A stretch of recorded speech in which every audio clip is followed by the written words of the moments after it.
It's Friday. It's Friday. Hey guys, what's up? It's Friday. We're live. Larry's got a beer. I've got a Diet Not just a Pepsi. beer, a Martin's Guinness. got a Guinness. Martin's got a water. Listen, we've got gold sparkles in the background, but I don't think you can see them. So it's a little disappointing. I'm sorry to everyone. I think we have to change the screen to this. Oh, there we go. Oh, that's swaggy. We got sparkles. The reason why is because Microsoft's having their 50th birthday today, guys. Did you realize that? Did you guys realize that Microsoft was 50? They're officially middle-aged. I'm 50. Do we both look about the same? Yes, you exactly. do, when yeah. I think of Microsoft, I look exactly Microsoft years old. He looks exactly Microsoft. I didn't know what weirded me out more, that Microsoft was 50, or that next year Clippy turns 30. Clippy's far freakier. I think that made me feel older, was like remembering when Clippy came into existence makes me feel old. Yeah. But I don't necessarily remember I'm older than Microsoft, which is upsetting, but yeah, I remember for like 3 definitely minutes. older than Clippy, but I remember Clippy when I got out of grad school, I want to say, maybe. Does that sound right? And I was making resumes, and it was like, looks like you're making a resume. It looks like it. Yeah. Did you want it to be in a different color? You're like, yes, I do. But my Midwest Micro Elite laptop only had a gray screen. I probably would have forgot Clippy, but there's a certain somebody who can't stop mentioning it.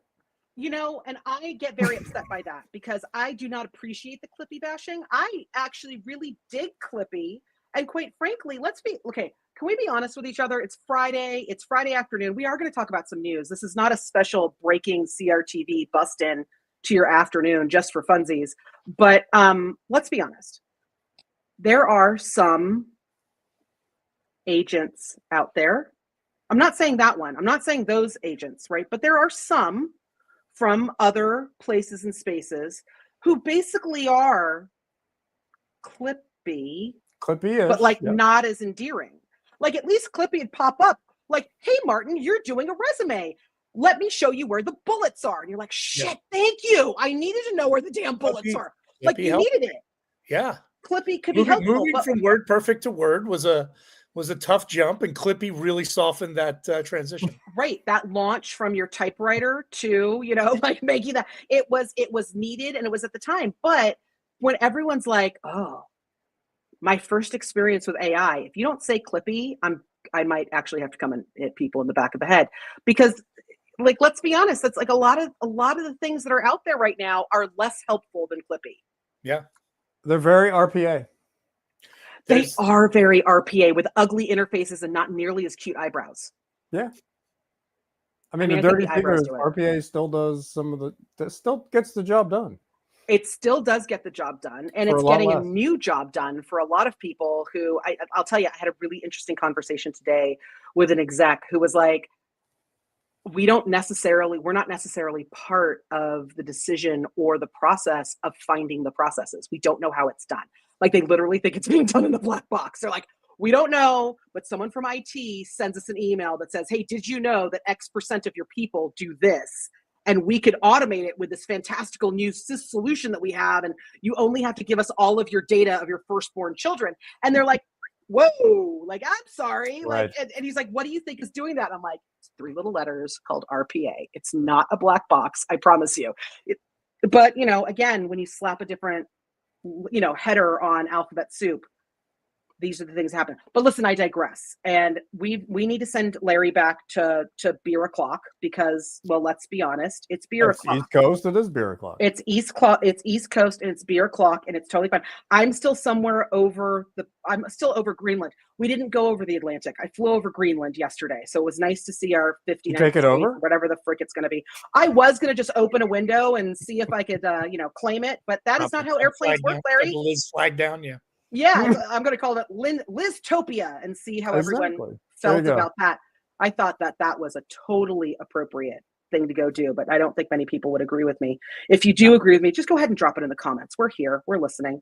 No, but listen, let's talk about what yes, it's Microsoft's 50th birthday. Yes, that's very cool news. I think we can all, I think it's really easy to discount just how much has happened in 50 years, not only to, but also for Microsoft. I think that it is easy to forget in our day-to-day as technology analysts just how long 50 years actually is, to be able to stand up and say, we're 50 freaking years old. Like we're literally like, you want to see the OG? We're it. And all the hits or misses. And the reinvention. I mean, yeah. And the so much antitrust breakups and right. And the fact Windows isn't even a thing anymore. Yeah. You know, like it used to be all the revenue. Now it's like, what? It's just a thing, you know. But I also like remember the days when it's like when you would work with Microsoft, it was like all the internal pieces of Microsoft were fighting with each other. It would be like you would go into these meetings and you would be like, okay, well, hey, you know, what you guys should be doing is blah, blah, to talk to this, you know, you want to talk to your ICP, it's going to be this, like this is how you want to talk to them. And they'd be like, well, we can't possibly go talk to them about that. We're in competition with Bing. And you're like, are you? Like, that's your internal thing because it has your same logo on it. And there was all of that kind of infighting. Right. And I think that what we see today as today's Microsoft, I think a lot of the credit has to be to that internal culture busting that I think a lot of the leadership across the Microsoft ecosystem really had to sit down and intentionally do. Like to say, no, actually, we should be your partner. Let's share that data. Hey, how do we figure out how this fits in all the places? I think most recently in the evolution of something like Viva. I mean, Martin, Viva probably would not be the CoPilot for sales that it is today had a lot of those internal pressures not come down a bit. Yeah. And look, I think there's still a ways to go, but it's not like it used to be. And look, big companies do make multiple acquisitions of the same thing. And when you look at, you know, Microsoft's AI acquisitions and RPA and all those types of things over the last 8 or 9 years, as well as its investments, are varied and there is overlap and they do want to see kind of what wins. But when you look at strategic vision for them, what it gets to like the actual end user experience and things like that, that is way more cohesive than it's ever been. And I think that's way to Microsoft's credit to make that change. Satya has been a huge person of changing that culture and mentality. I mean, I remember looking at years ago saying, you know, Microsoft should be the enterprise leader in CRM because it had CRM before it was even called Dynamics. That it had 4 different ERP systems that could feed these things. It had Office. It had, you know, it had the UX for where salespeople wanted to live. It had Link. It had all, you know, it had all these really interesting things. Like it was it Parature that it had acquired, made all these really interesting acquisitions, but yet they were still kind of living as different puzzle pieces. It even had certain interesting B2C, you know, things that it had LinkedIn, it had all these types of things. And yet it really wasn't, there was no cohesion there. So it wasn't really a threat to a lot of people who should have been more threatened by Microsoft, who now are today, right? And now when you look at where its AI strategy and CoPilot and Viva and all those things come together, it's kind of frightening where its agentic and generative push can actually be even more cohesive in a much more kind of bespoke way. So yeah, I think like it's really great that they did a lot of that foundational stuff. I feel like kind of AI is gonna be the water next. Fill it in, right? Because you know, when you look at it from a cohesive AI or UI perspective, when I see like what CoPilot Research Assistant is doing, generating every time you talk to it, it generates a new UX, right?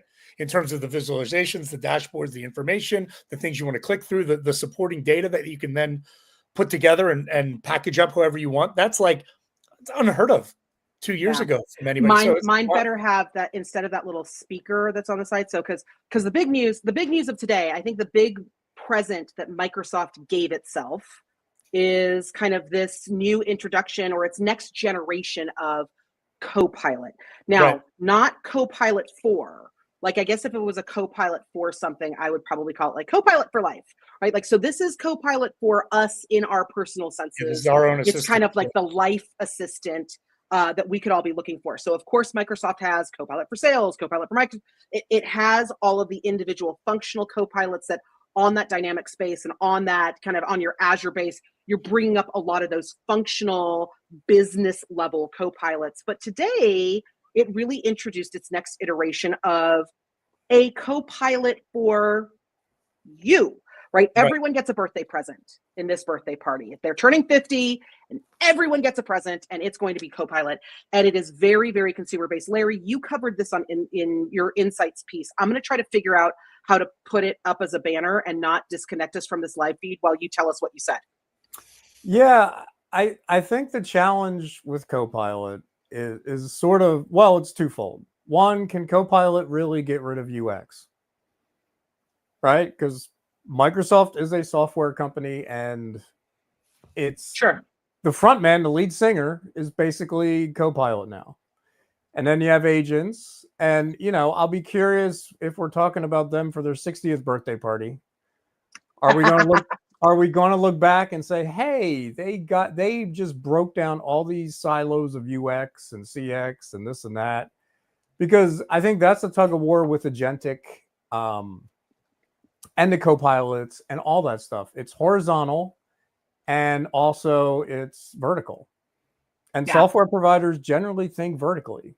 I think okay, Azure so but here's kind of changed that. And here's my question for you though, because you say that Microsoft's not the first company to swap out their Copilot force. At this point, I don't even know what to call it anymore, right? Like, I don't even know. But famously, several months ago, Mark Benioff stood up in front of everybody and said, well, the reason why they're not secure in their Copilots is because it's not their UI. And that was their whole deal. Right. That Agent Force was now the front door to service, essentially. Like, so if you want to ask a question of Salesforce, you are a Salesforce customer, you need to go and find help or support. You're going and you are actually engaging with an agent that knows everything there is to know about Salesforce, which makes sense in that perspective. I think this is something very different in that I don't necessarily think that this is a UI for that. It's much broader, right? Because they're offering everything from shopping. They've got, they've got buy tickets to your next game. It's inline everything, right? Yeah. And that's the whole thing is nobody is going to have an assistant, Copilot, whatever it's going to be called, because you're going to have multiple at multiple times, sometimes working together, because I'm going to use Google's personal agents to make reservations when I'm searching on Google. I'm going to have Microsoft do things when it comes out of my email. It's like, these are in line to our life. The UI is just existence. But does this also in the most difficult world, Yeah, I mean, but here's what I wonder, Martin, because I think that point is really, really solid. But here's what I'm wondering. Does this also open the door back to Microsoft? Because let's be very honest about the Microsoft in my life, Google in my life conversation for consumers, not for us as analysts, but think of us as just as consumers for a moment, right? For a long time it's like Google Maps, I'm going to go to this. But interestingly, one of the things in this Copilot, right, if you're mobile, is it opens up vision, right? So now I can now see the world around me, not in a VR, like I got to go put on some goofy glasses and look like an a-hole walking around the street doing this nonsense all day, right?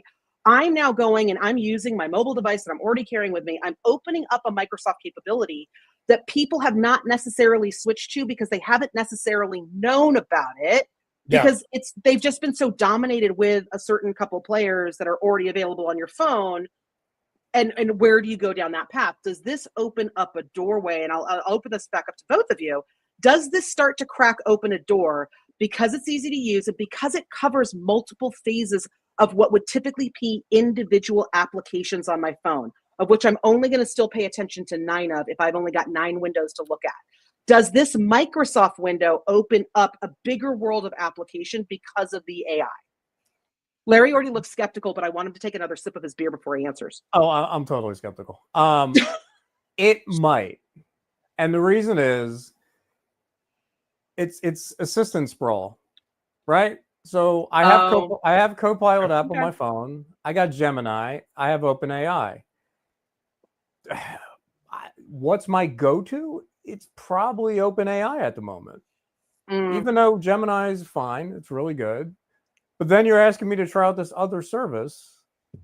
And, unless it's streaming, it's kind of it's a bit of a hard sell. But this is to Liz's point, and to kind of counter your point a bit, this is where it gets interesting. Agentic can then just listen to you and then become like a new kind of Clippy. Hey, can I do that? It looks like you're trying to do X. So the more embedded and inline what we're actually doing, rather than I have a destination, which is a prompt, because I have an idea of what I want to do, which is kind of your use case you described, Larry. Microsoft's opportunity and everyone's opportunity, because Apple Intelligence isn't great, right? Its usability and its results are not great, right?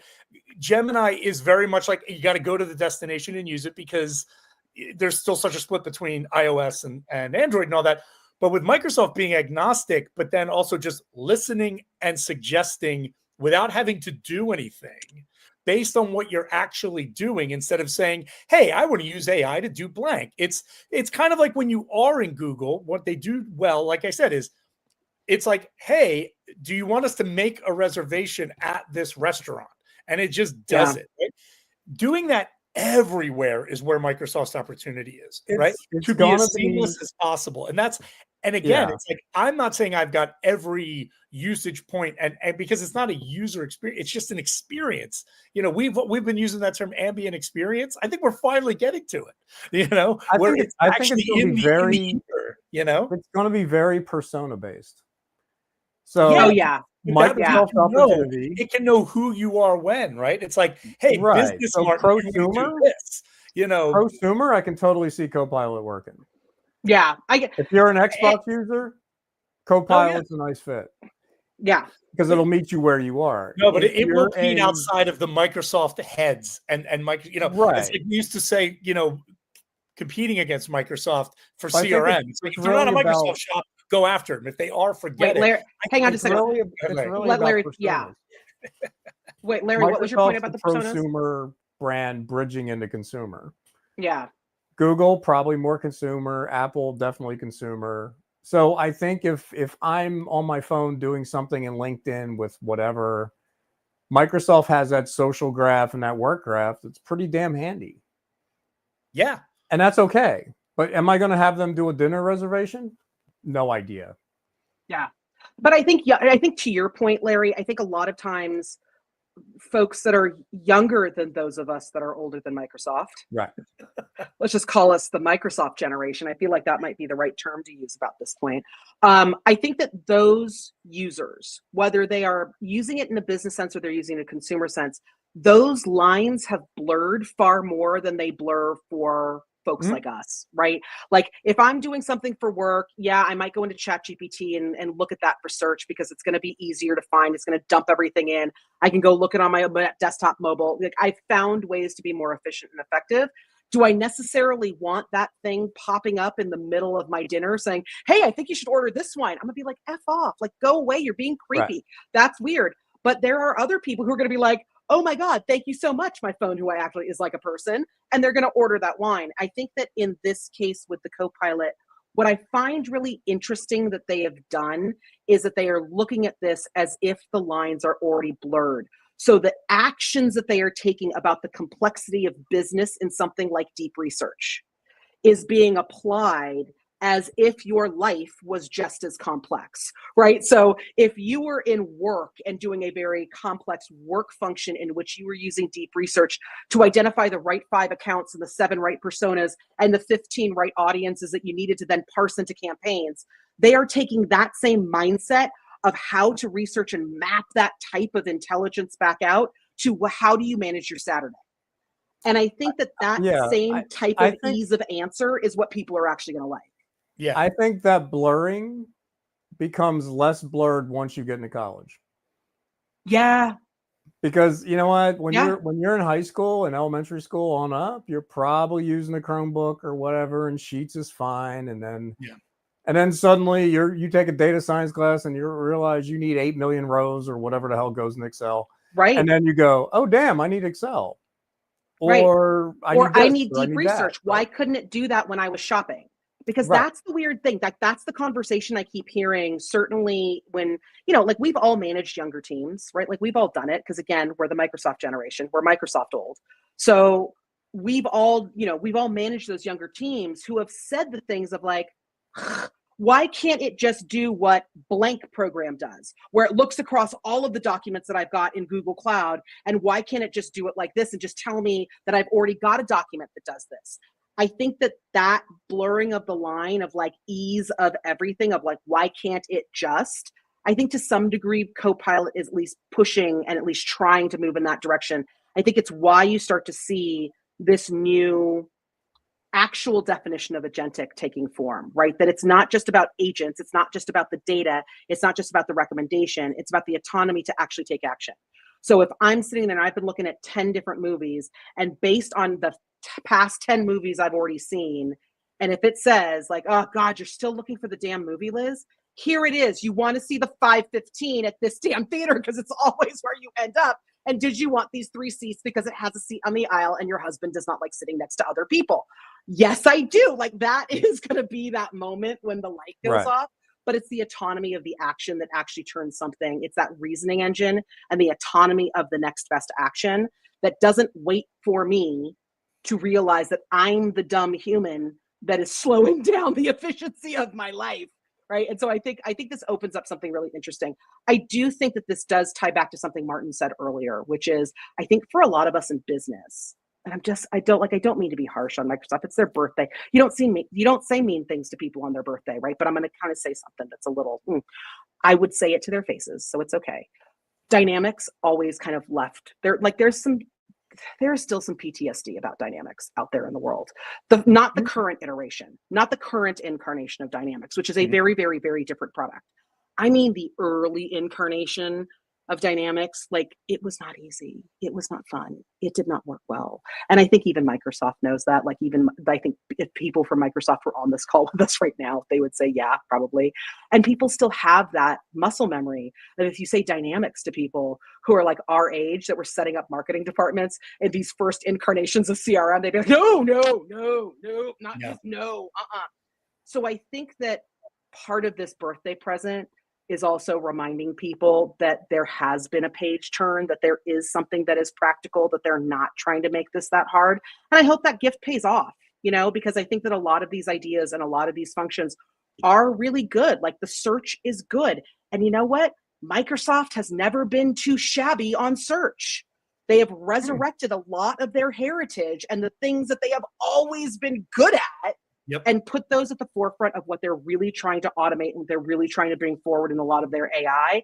I hope they keep that practical nature. And you know what? Send me a Clippy. Listen, guys, if you really want to impress someone and if you really want to make this a really happy birthday, send me a Clippy plush. Like that's all I ask for. Like everybody else sends me things that are stuffed animals for my kid. I would really like a Clippy. Is that too much to ask for? From me, yes. There's one in the closet. From you, yes. Like you have no joy other than beer right now. So Larry, I can't ask you for it. It's Friday.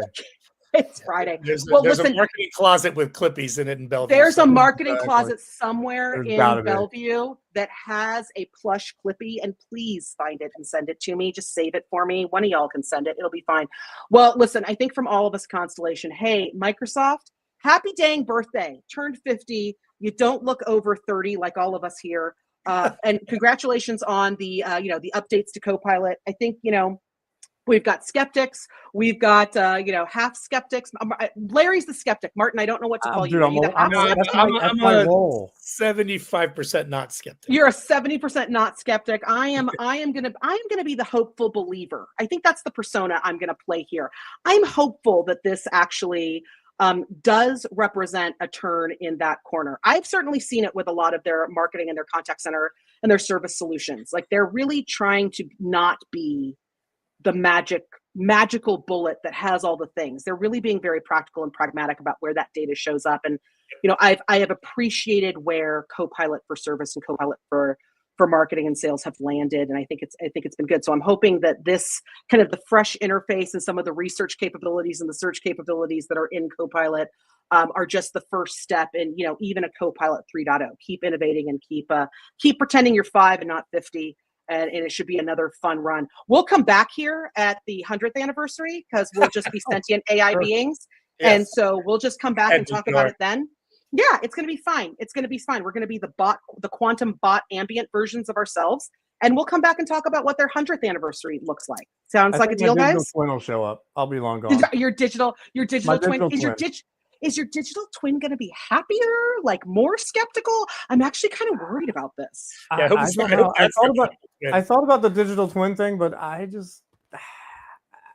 don't know if that grumpiness just translates. Larry, there can only be one grumpy Gus amongst us, and it's you, my friend. Models, it's you. Models do not do curmudgeon well. Right. They don't. Doug's our salty sailor. You're our, maniacal madman of, I don't know, curmudgeon madness, but we'll come up with something good. Listen, hey, thanks for spending a little of your Friday with us. It was fun seeing y'all. With that, we out. Have a good weekend. All right. Have a good weekend, all. Happy birthday, Microsoft. Ciao. Bye, all.